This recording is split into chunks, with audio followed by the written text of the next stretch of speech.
തൈ നടാം നമുക്കമ്മയ്ക്കു വേണ്ടി, ഒരു തൈ നടാം കൊച്ചു മക്കൾക്കു വേണ്ടി, ഒരു തൈ നടാം 100 കിളികൾക്കു വേണ്ടി, ഒരു തൈ നടാം നല്ല നാളേക്കു വേണ്ടി.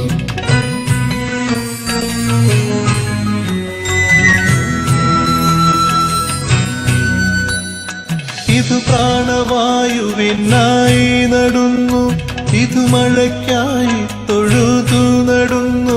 ഇത് പ്രാണവായുവിനായി നടുന്നു, ഇത് മഴയ്ക്കായി തൊഴുതു നടുന്നു. അഴകിനായി തണലിനായി തേൻ പഴങ്ങൾക്കായി 100 തൈകൾ നിറ